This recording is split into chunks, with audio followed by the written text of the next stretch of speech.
I try to learn something new. Life is short and we don't know how long we're going to be here.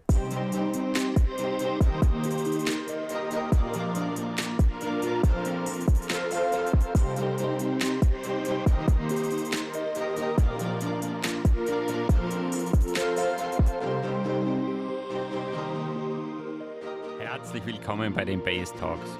Ich bin Gerhard Moser und wenn dich die Themen Resilienz, Stressmanagement und Leistungssteigerung interessieren, dann bist du hier genau richtig. Viel Spaß mit der kommenden Folge. Hello everyone, this is b.a.s.e Talks and I'm Gerhard. Maybe you're wondering why I'm talking in English today. Well, this is because today I have a very special guest and it's an honor and a great pleasure for me to have him in the show. He's a F-35 fighter jet test pilot, had flown the famous Starfighter, a countless number of warbirds, and is currently flying for the Fighting Bulls. So please welcome Eskil Amdal in the show. Thanks very much. It's a pleasure to be here. Yeah, Eskil, as we had spoken just before, today is Pilot's Day, so the 26th, so yeah. It couldn't be better to have a chat about flying and your experiences in aviation. And I think a few weeks ago I asked you to have a fireside chat together, which followed you the weather conditions today. Maybe we hear it in the microphones, it's heavily raining outside, but instead I think we will have a cup of coffee together and it's okay for you too. Absolutely. Yeah, so for the start, Eskil, can you please introduce yourself and the circumstances which brought you all the way up to be a F-35 test pilot? Yeah. Now, first of all, apologize for having to speak in English, but I'm sure your Norwegian is better than my German almost. But so I grew up in Norway, and it's my career has taken me around the world, and the one thing leads to another, it's a long journey. But I started out growing up in the middle of Norway and on a farm out there, and I went through the military route, and that took me to several places in Norway, but ultimately pilot training in the States, and then back to Europe, and one thing leads to another. So it sounds like every boy's boy dream, or? Yeah, so I started out in the army as a recon soldier, and from there I applied for the pilot training in the Air Force. And the reason why I started out in the army was my cousin, who was a pilot in the Air Force already. He said that you should probably you only get one chance to apply for an Air Force a pilot job, so you have to make it good the first time. So he said if you spend some time in the military first, then you know what the military is about a little bit. So then you can focus on the flying part of it, so he was right. And but a few years earlier he came and landed his helicopter in our farm in Norway, and I was blown away. So I thought that this is something I have to try. Always have to have a backup in case it doesn't work, but I studied at school. I did model airplane flying to learn about aerodynamics, flying, and etc. So I was as prepared as I could be, I think, at the time. You mentioned you had only one chance, so you had to take it serious. Yeah. Which requirements does the Norwegian Air Force or other air forces have to become a fighter pilot? I think it's very much the same. There are variants, of course, from selection to selection, but there's no Superman requirements or anything. I think you have to be quite you have to be physically reasonably fit. It doesn't have to be, you know, a super athlete or anything, but it does certainly make the job easier. There's a lot of physics, a little bit of math, but it's more about the three-dimensional understanding and feeling of space, and what direction is the correct one when you're upside down, and all this is, you know, there's several different tests that you go through, and it's usually a couple of weeks of different things, and they double and triple check you that your story remains the same. Okay. And yeah, they assess you psychologically as well, and so it's a pretty thorough thing. And also I remember one test called the DMT, which is a defense mechanism test, and it was a very strange test because you were looking into this machine, and there was, you were shown a picture very quickly, anything from 1 second to maybe a tenth of a second, sometimes color, sometimes black and white, and you know, they showed a little, for example, a boy, and there was a violin on the table, and you're supposed to tell him what the age, and was he happy or sad, or yeah, certain like small facts. And then suddenly there's a little monster started come up in one side of the picture, and then and also the mood of the person. So they're trying to test if you start making things up, or if you are able to concentrate on the picture and see what you can see, and nothing more. And it's perfectly fine to say, I don't know, because I can't see. The picture was too quick. Instead of so like if you saw a picture of the boy having a tie on, for example, that you didn't go into, oh yeah, he might be a Boy Scout, or you know, then you start making up a story that inflicts your brain. So yeah.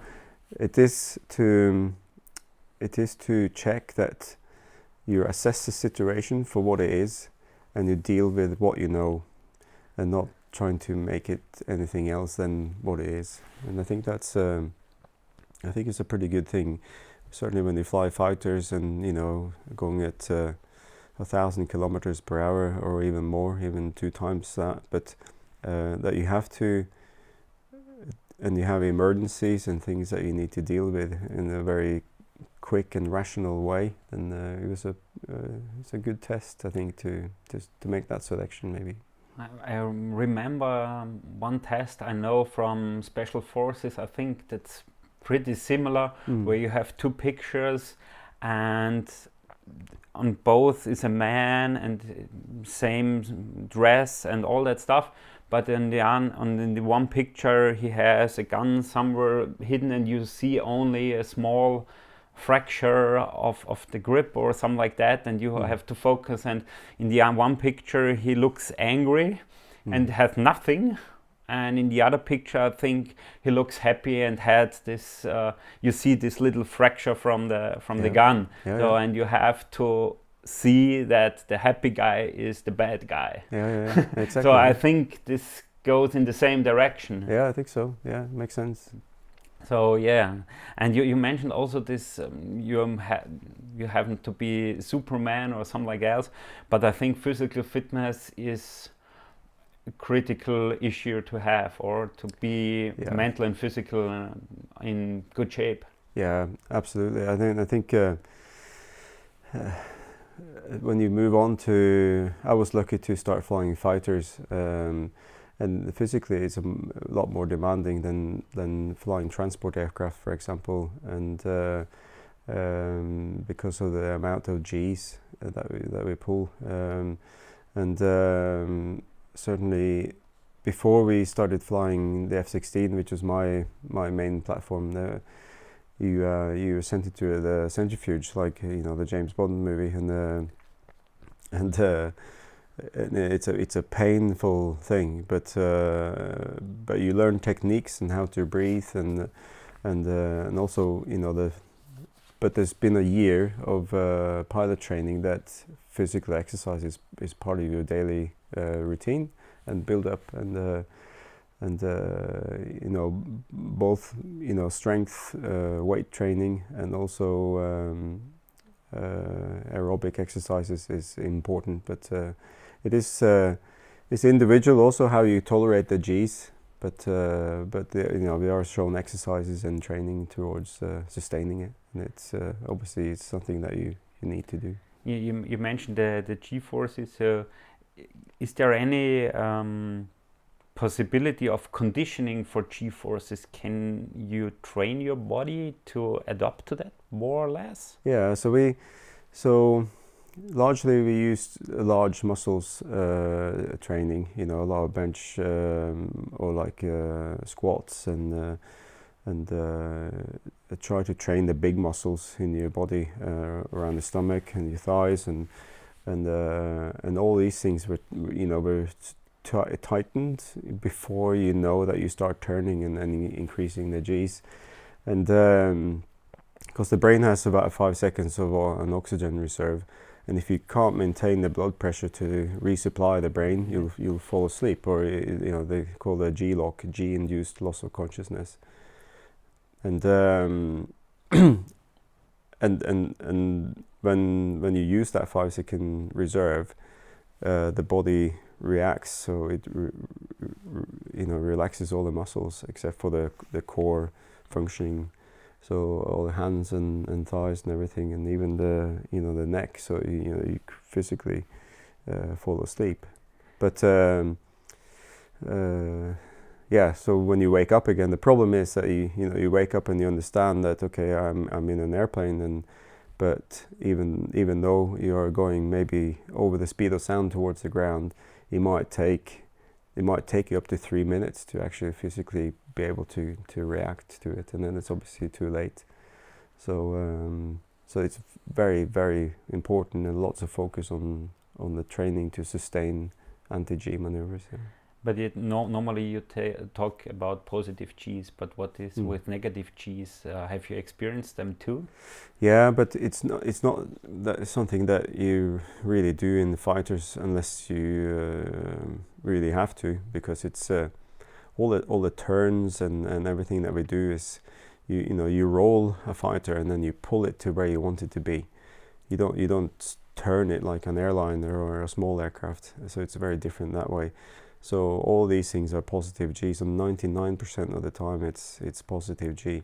The trouble, you know, there's a pitfall here with if you push negative G, so you know, the pressure, the blood pressure, and certainly up in your brain too, it gets quite high, and often the body reacts to by opening or widening, you know, the veins. And if you then start, you know, pulling straight away after that, the pressure inside the veins is now smaller because the body reacts by opening them. And if you now start pulling, you are very likely to fall asleep much quicker than if you were conditioned to the positive G already. So there's also, you know, the physiology that we also learn throughout the process in the training. Okay. And you mentioned all that, but there's also, I think sometimes there could be a disappearance of color vision, so that you see only black and white. Have you experienced such things? Yeah, so that's part of the scale before you fall asleep. Okay. You know, back in the old days, for us who remember that, if you're laying on the sofa in the afternoon and the telephone rings, it's not, you know, you just can't pick it up. You're mobile anymore, but you had to get up and run to the telephone. And that's a typical example that you come halfway to the telephone and you lose your vision. And that's what we, you know, you see the tunnel vision initially, and sometimes even it gets dark. But so this gray zone, it's called a gray out, which is it's body's telling you, hey, you got a yellow flag now, you're almost there. So if you continue this way, you will fall asleep. So and when you fly the fighters, there are days that you feel this gray coming on earlier than other days, but depending on your nutrition, your sleep, your concentration, fatigue, and all that, and when you're flying year after year, then you get to know your own body, and dehydration is also a big part of it, and so it's a pretty critical, almost like a machine that you have to make sure it's functioning. Yeah. So you have to maintain your own machine. Yeah, yeah. Also as good as the fighter itself. Yeah, yeah. Because if you fall asleep, well, not only can you crash the airplane and everything, but from a weapon point of view, you relax, and your turn gets larger, your turn circle gets larger, and then your opponent will then come and kill you. So it's one of those things that you need to stay awake to max perform the aircraft as well. So not only for your own safety, in just that you're killing yourself, but you're trying not to get the other guy to have the advantage to kill you as well. So yeah. Are there any situations in all that hours of flying where you have experienced any dangerous situations where you say, I don't know, how you... Yeah, I mean, it's how long have we got? I got lots of stories, but and it's normally for people who board an airline. There are lots of safety systems, procedures, and it's all to make it as safe as it possibly can be. And all the airliners are trying to avoid each other, which is the opposite of what fighter aircraft are trying to do. They certainly, back in the days when there were only guns, then it's physical handguns in the First World War. They were flying really, really close and then shooting at each other with hands.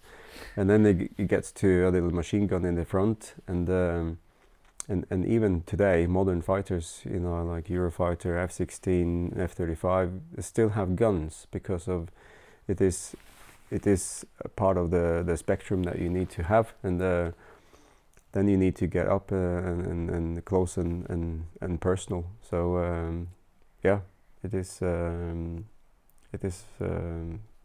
of those things. Yeah. So let us go back to, you mentioned nutrition and also sleep and all that, to bring your body in the optimum performance, so to say. Are there, and if you you mentioned the F-16, F-35 and so on, are there from the Air Force's side some recommendations regarding nutrition also, or is it all on your own? So there's every 3 years in your career there's a bigger event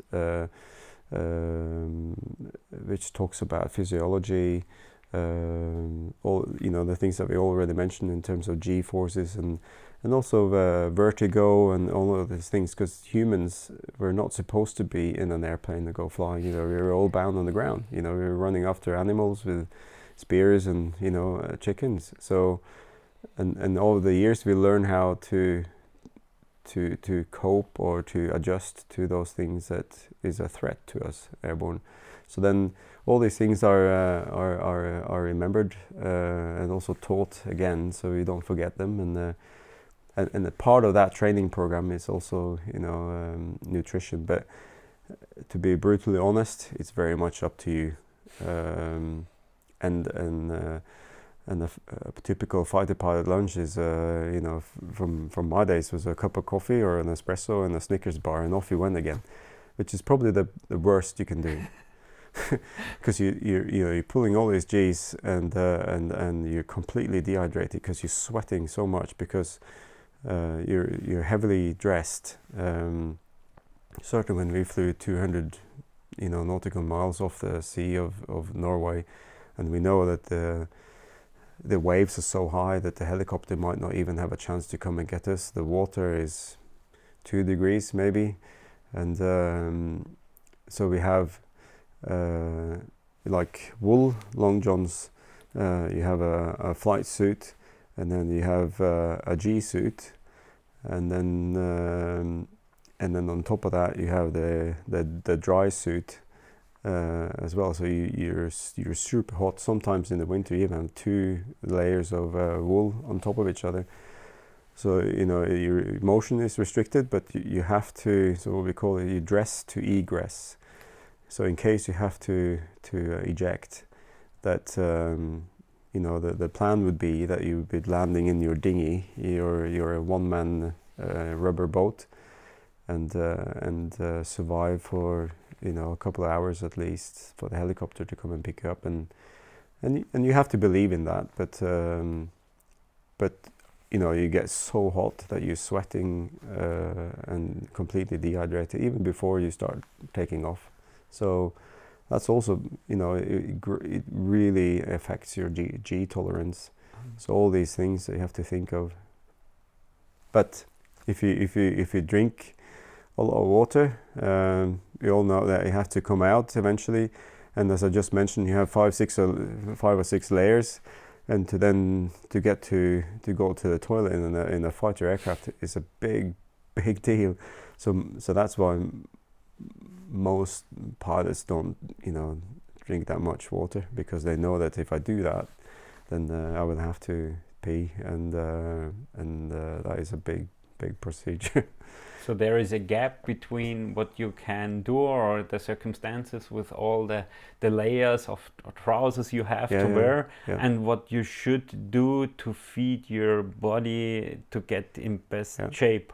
So to stay hydrated, to fill it with electrolytes maybe, and all that stuff to get a good tolerance to Gforces and all that stuff, and on the other hand, you can't do that. So no, so it's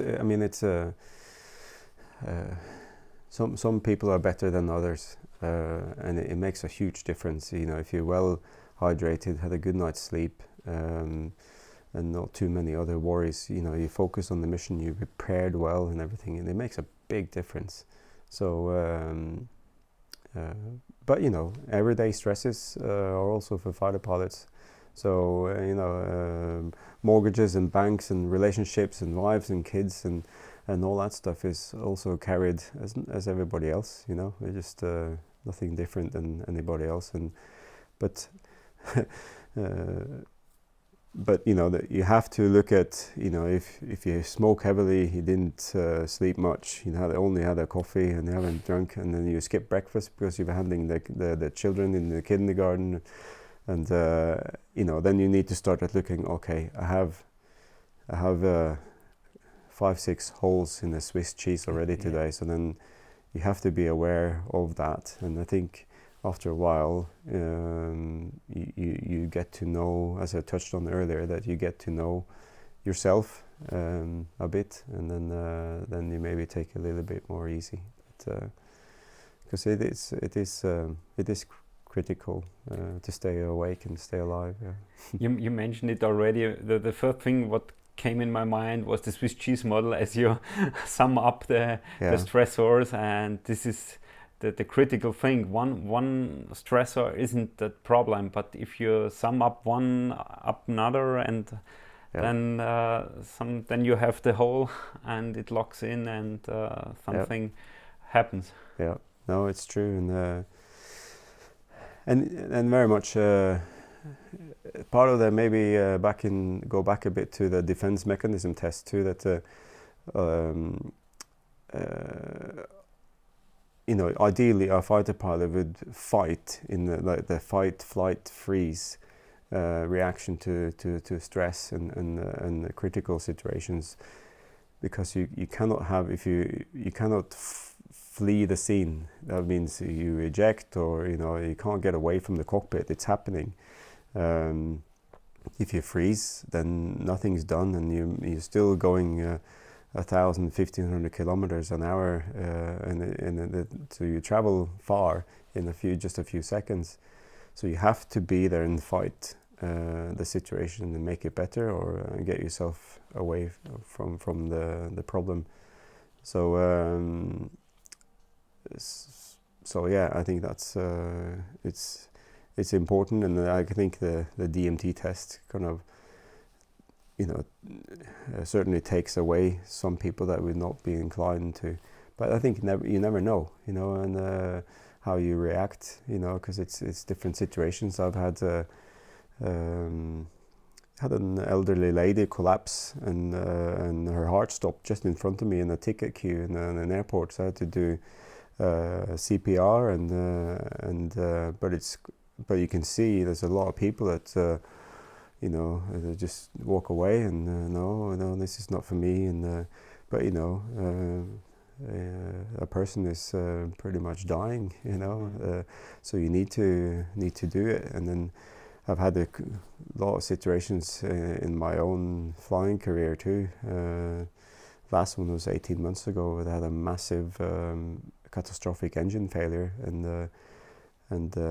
I just know that I have to glide or fly this airplane down if I'm going to survive, if I have any chance of doing it. So then all my training kicks in, and I was lucky, and I'm still here today.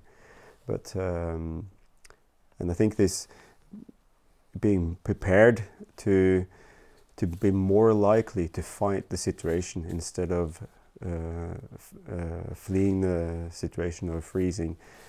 I think the more prepared and the more training you've done and the more focus on it, you're more likely to be able to handle a situation in a better way. Yeah, so there are also, you mentioned these combat situations, and where maybe you get in this fight, flight, freeze mode.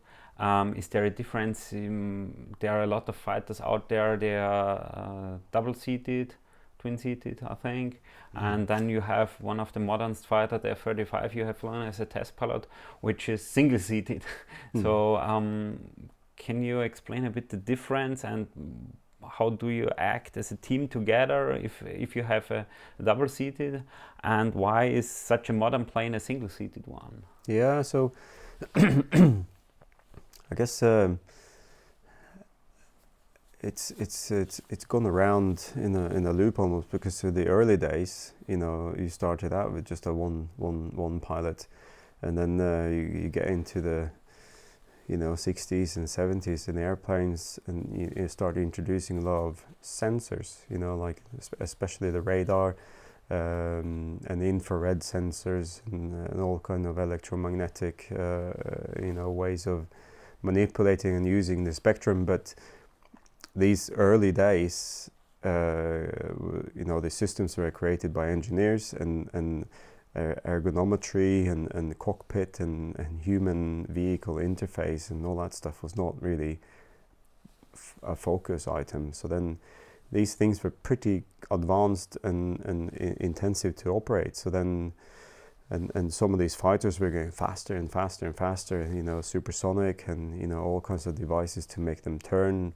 faster and more powerful. So then, you know, a good example is a tornado, and it's so complex to fly and to operate. So they had to separate those tasks a little bit. There's crossovers, but largely, you know, the person in the back works a lot with operating the radar and the systems to make everything ready, and then the pilot looks a lot more outside, and then try to fly the airplane as best as it can be performed, right? So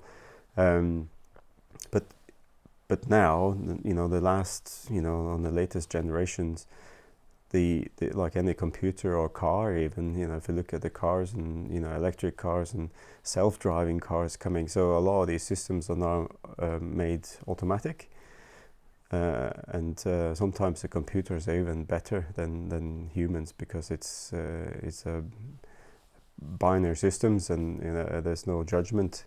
So if you find that balance between the judgment and the automation, I think that's almost where you've come to now in the single seat fighters, like you know, F-35, and it's and the other benefit is that you can have more fuel with you and increase the ranges, but it is certainly a very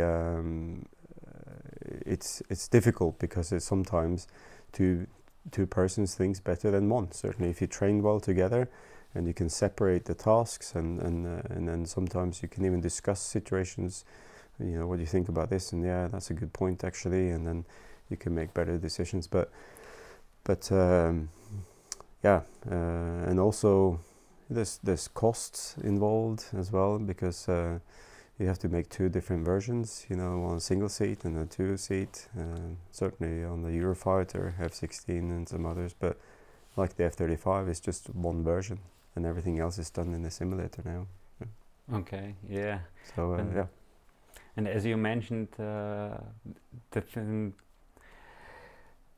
airplanes get much more development, and there are the systems which adopt from double seated to single seated and so on. So, and the next step, I think, is you're also involved in a system. It's called Red 6. I think you told me that one time. This revolutionary air combat training system. So, is that the next step after a single seated modern fighter jet to develop it even further? Yeah, I think so. I've been an advisor to the board of Red 6 Aerospace, so what we do these days and have done since, I don't know, almost like the beginning of fighters, that we have to have something to fight, so then we use our own squadron buddies or somebody else, and then we train and fight each other. But you're fighting the same airplane, so and very, today you'll be fighting likely a different platform, Russian or Chinese or whoever is going to be the adversary, but all this doubles the cost. So what you can do now is like augmented reality, and then on the inside of your visor you can then project. You can still physically fly up in the sky, your own airplane, but you can almost just push buttons, and then you'll have whatever you want come and fight you, and then you can physically fight them as they were there. The benefit is, it's just mind-blowing, and the cost is the same, and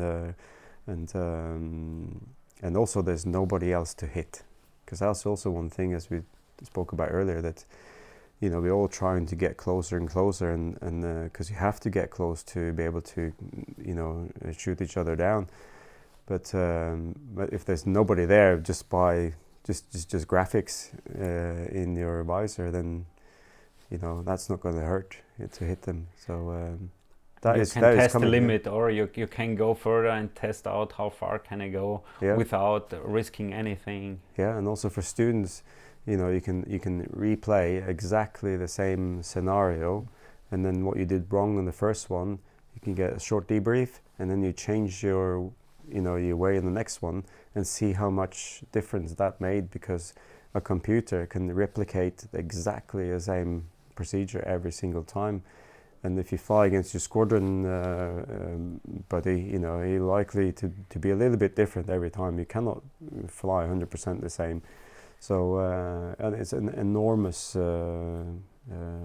potential, and even the like the air race, for example, you could put a helmet on, and then you can fly through pylons as real as you're doing it with pylons, but there's no pylons to hit, because they're only there in your visor.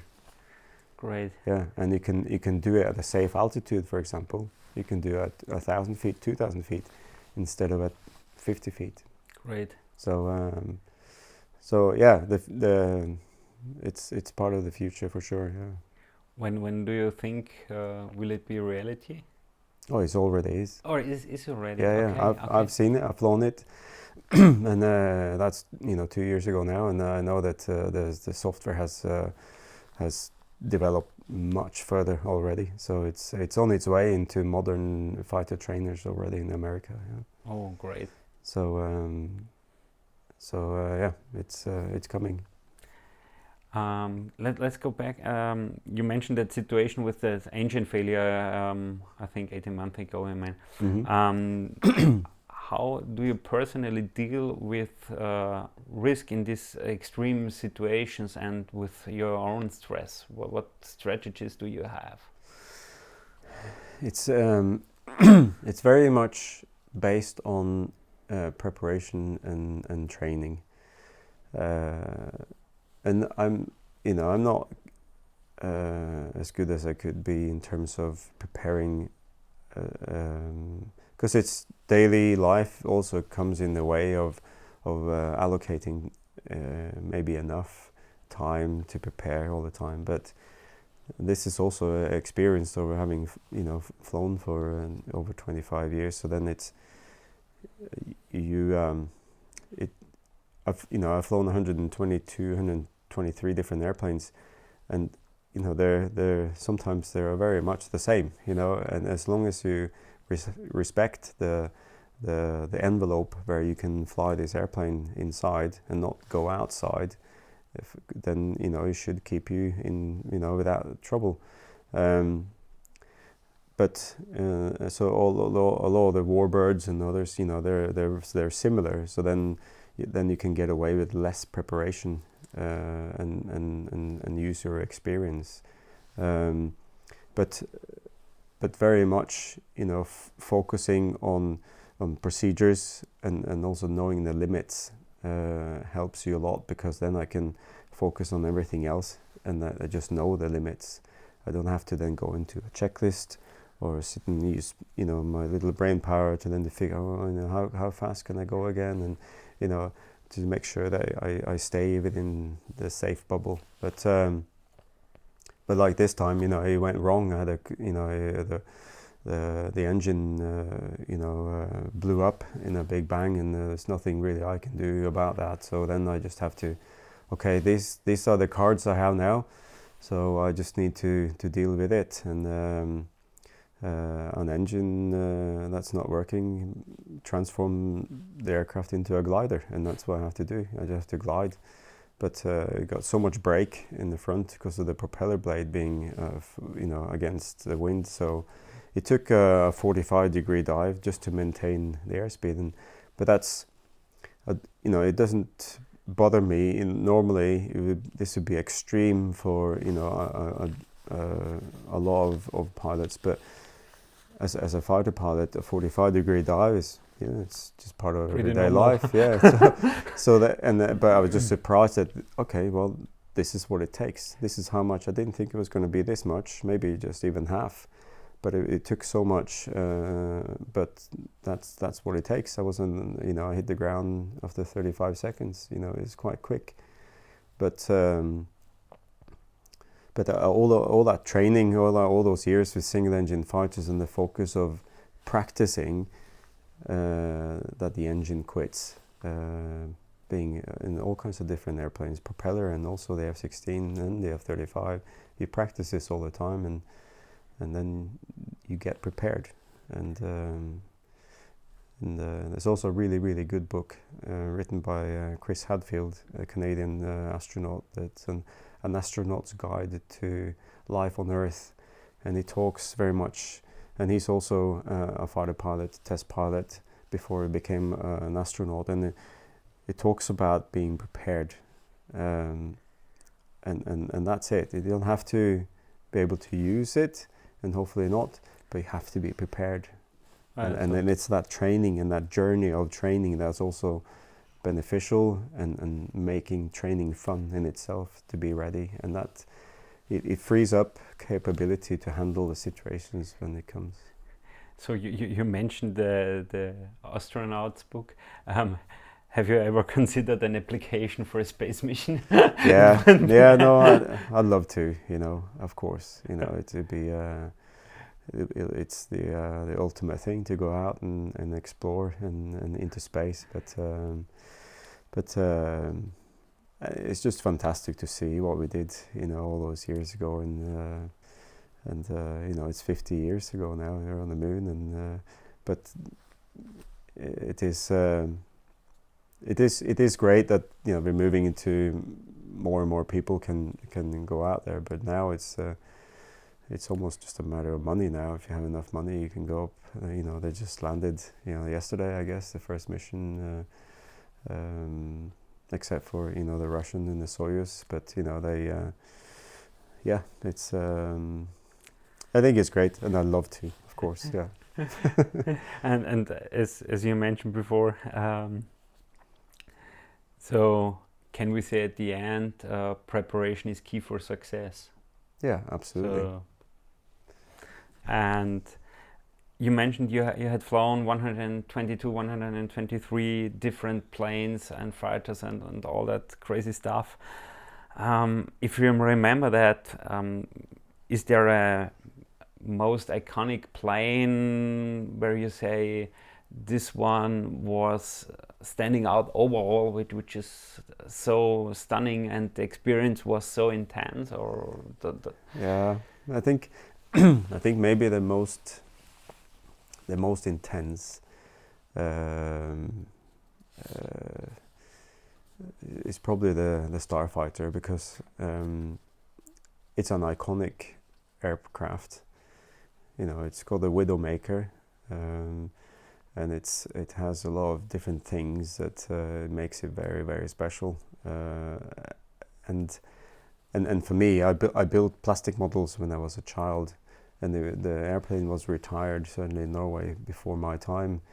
So there was never really an option for me to fly it. But then I became part of a project, and I spent 16 years restoring one. And I was lucky to be asked to test fly it, and it's one of those airplanes it's almost like the test pilot iconic dream of here you go, this incredible machine. Here's the book, and then there's no simulator, nothing.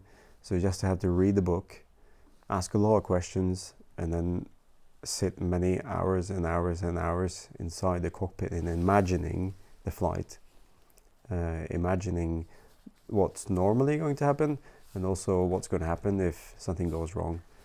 And I had a pulse. I didn't have a pulse belt, but I had a heart rate monitor on my watch. Yes. And that it started recording as I took off. Because one of these pilot watches, and when you have a certain climb rate, it starts recording, and I didn't think of it at the time, but then I realized after the flight it's actually recorded the flight, and so I had about 80 to 85 in pulse during the whole flight, and there's a few things that went wrong. You know, I didn't have any cabin pressure. I had to go on 100% oxygen.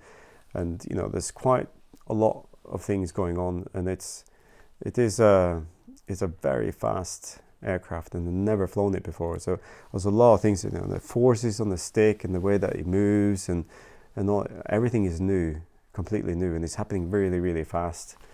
But I had about 80, 85 throughout that flight, except for the landing, and because it was, you know, I have to come down. I'm running out of fuel, and this is it. Gravity tells you, demands that you have to come down on this Earth as opposed to space. But and it's called the Widowmaker, and all those, you know, I knew the systems or the blown flap and all the different things about that makes it very special.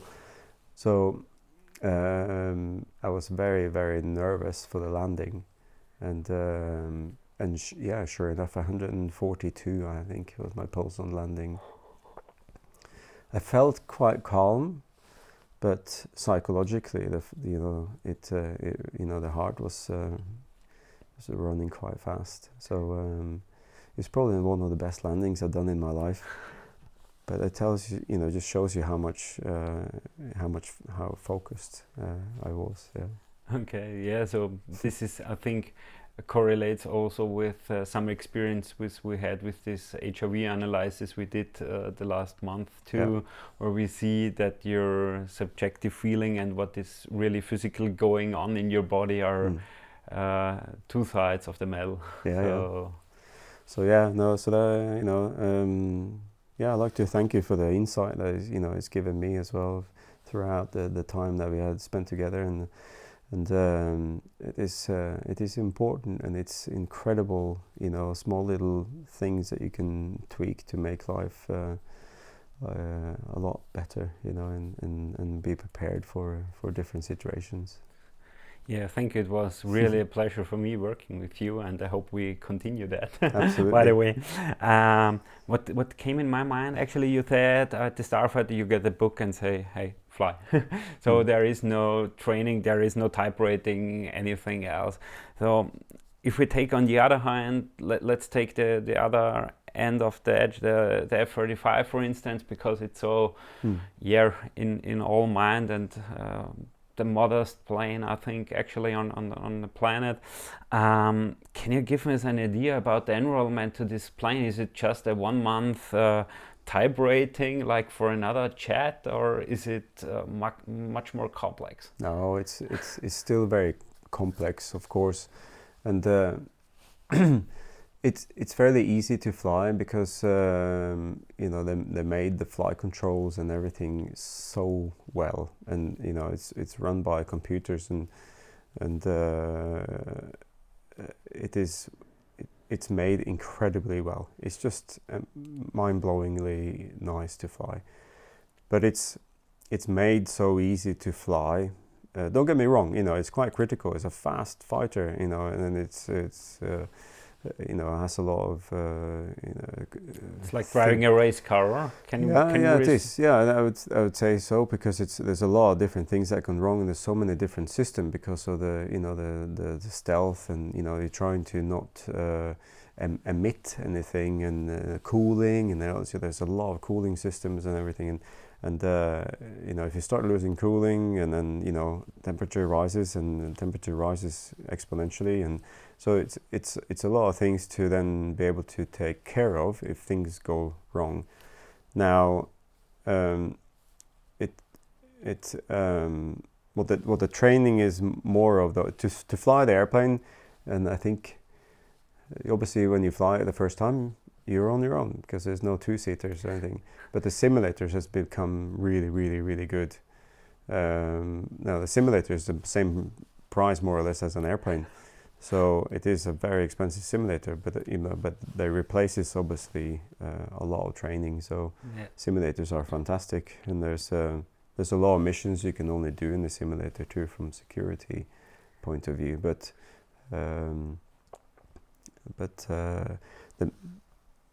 So it's usually a few weeks of ground training that you learn about the systems and generators and engine and all that stuff. But and then you have exams like you normally do, and then you start at the same time. You start doing simulators and normal procedures, and then I start feeding into emergency procedures. But when you basic qualified within a few weeks of the airplane, then almost like the real work starts, because then you're starting to train the weapon systems and the sensors and all that stuff. And whereas fourth generation fighters can do, you know, this much, the F-35 can do that much, because it has this spectrum of things, different things you can do. It cannot replace a lot of you know, a lot of different airplanes, but you can certainly do, you know, a majority of many different things. So then to be an effective combat pilot in an F-35 takes a long time, and it's so that's more of the training and the tactics and everything, and then you can learn some of that, you know, within a few months. But to be really good, it takes years and years. So you mentioned all that planes you have flown, everybody boys dreams. Is there any plane left where you ever want to fly? Yeah, there's a lot of them out there, but I think I've come down to the fact that it'd be really, really interesting to fly the SR-71, the Blackbird, which is a, you know, Mach 3.5. Humongous, and it's not just that, it's just the design of the engine, and you know, the way that it's built, the heat and the expansion of tanks and airframe and everything. So it's a super fascinating aircraft, and obviously built by Kelly Johnson, who built the U-2 and also the Starfighter. So that would be the I think so. If I should pick one, yeah. Wow, yeah, it's really awesome. If you watch some videos of that plane, what you can grasp in the internet, for this is so what I can see. It's awesome. You have much more experiences and all that stuff. So also if you see the B2 or what, it's so impressive to That's fly and yeah.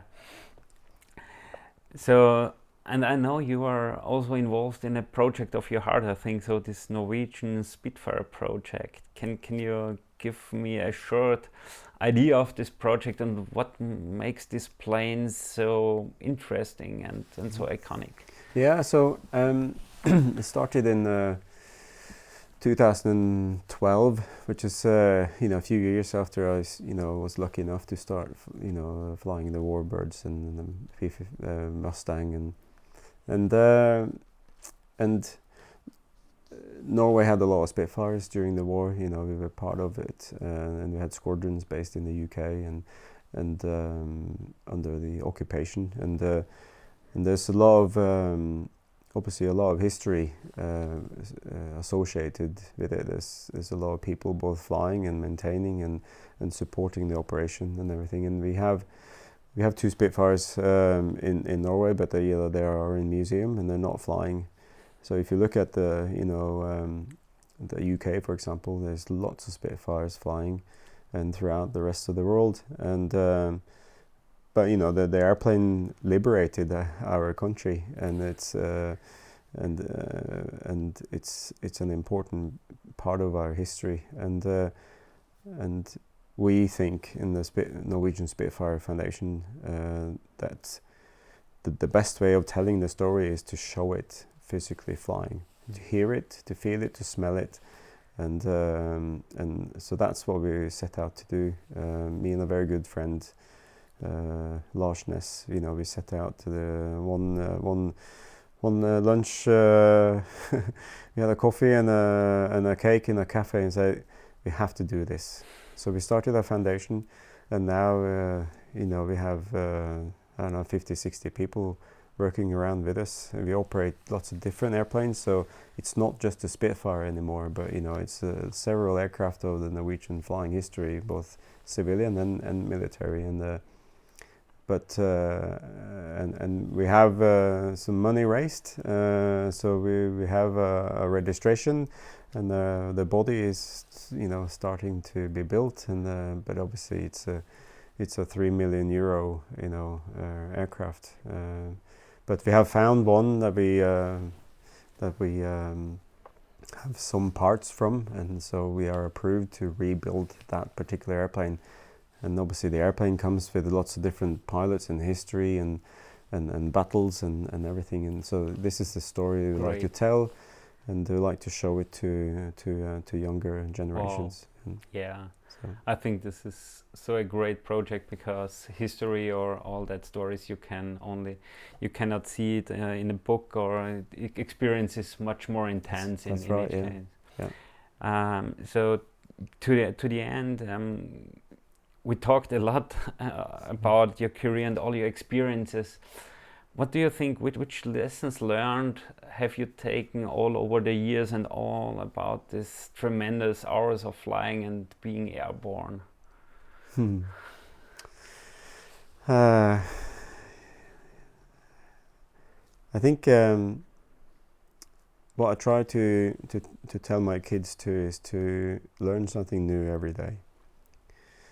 And that's why that book by Chris Hadfield, hits me quite well, because it's all about making the process of learning something new every day fun, and it prepares you and makes you a better operator, and in so many ways, not just the flying, but the way that you approach different things. So I enjoy baking. I can put up curtains. I can fly fighters. I like to fix my own car, and I built a Harley Davidson from scratch. And so I try to learn something new. Life is short, and we don't know how long we're going to be here. We hope that we get old in a graceful way and happy and lucky that way, but we don't know.